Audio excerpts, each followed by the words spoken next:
Senior శాసనసభ్యులు బండా సత్యనారాయణమూర్తి గారికి, మన కేఎస్ఎన్ రాజు గారికి, చోడవరం శాసనసభ్యులు, అలాగే మన ఎలమంచిలి శాసనసభ్యులు విజయ్ కుమార్ గారికి, స్థానిక మాజీ శాసనసభ్యులు ప్రస్తుత ఇన్ఛార్జి కార్పొరేషన్ చైర్మన్ అయిన పీలా గోవింద్ గారికి, మన విశాఖపట్నం మున్సిపల్ కార్పొరేషన్ మననే ఎన్నికైన శ్రీనివాస్ గారికి, అలాగే మన సురేంద్ర గారికి, సురేంద్ర మోహన్ గారికి, మన జిల్లా అధ్యక్షులు తాతయ్య బాబు గారికి,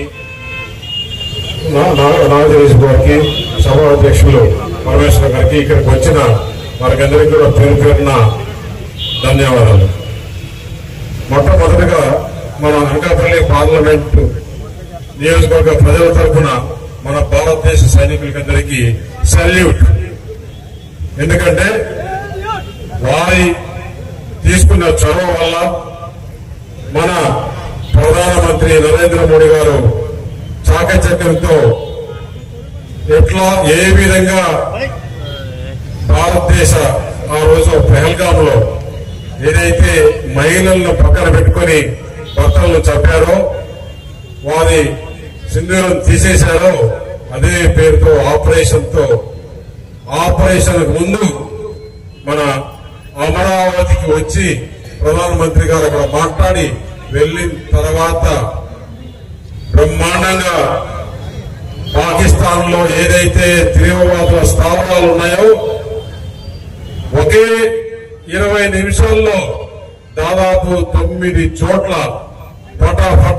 ఫటా లాగించేసి ప్రపంచానికే భారతదేశ శక్తి సామర్థ్యం ఏముందో కూడా చూపించారు.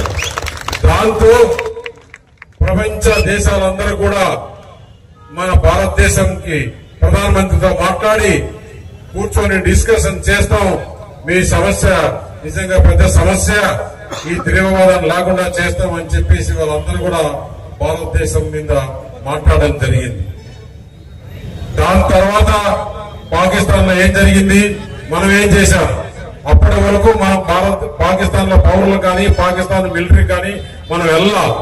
ఎప్పుడైతే మరీ వారు తిరిగి చిన్న డ్రోన్లు పంపిస్తే వారి ఎక్కడైతే మిలిటరీ స్థావరాలు ఉన్నాయో, వారి స్ట్రాటజిక్ పాయింట్స్ ఉన్నాయో, వారి విమానాశ్రయాలు ఉన్నాయో, వారి సిస్టమ్స్ ఏదైతే ఉన్నాయో ఆ సిస్టమ్స్ అన్ని కూడా ఒకే ఒక దెబ్బతో మళ్లీ భారతదేశ సైనికులు బ్రహ్మాండంగా చాకచక్యంతో చేశారు. దాంతో పాకిస్తాన్ దిగి వచ్చింది.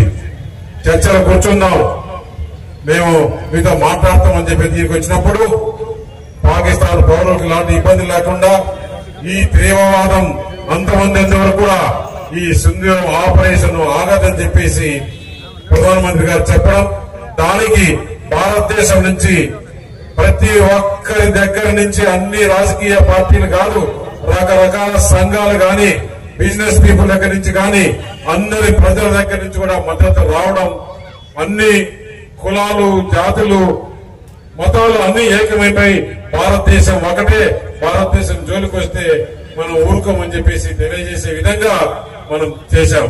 అందుకు ఏదైతే మనం చూశాం, భారతదేశ మహిళలకు అన్యాయం జరిగితే ఊరుకోనని చెప్పేసి ప్రధానమంత్రి ఇంతకుముందు ఈ 10 సంవత్సరాలు కూడా ప్రపంచ దేశాల్లో భారతదేశానికి ఒక అత్యున్నత స్థానం తీసుకొని వచ్చిన తర్వాత ఈ రోజు ఈ ఆపరేషన్ సింధూర్ ఆపరేషన్ తో భారతదేశ గురించి ప్రపంచంలో ప్రతి ఒక్కరికి తెలిసే విధంగా ఎవరైతే దుర్మార్గంగా ఈ తీవ్రవాదులు ఉన్నారో, లేదు దేశద్రోహులు ఉన్నారో, వారందరికీ కూడా ఒక తగిన గుణపాఠం తీసుకొని వచ్చి చెప్పి బ్రహ్మాండంగా ఆపరేషన్ సక్సెస్ చేసిన దానికి ఈ రోజు ఈ తిరంగా యాత్ర పేరుతో మన అనకాపల్లి పార్లమెంట్ నుంచి భారతదేశానికి తెలిసే విధంగా సైనికులకి మనం ఇచ్చే గౌరవం తీసుకునే విధంగా మనం ఈ రోజు యాత్ర చేయడం జరిగింది.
వీడియో నచ్చితే లైక్ చేయండి, షేర్ చేయండి, ఛానల్ని సబ్స్క్రైబ్ చేసుకోండి. Thanks for watching.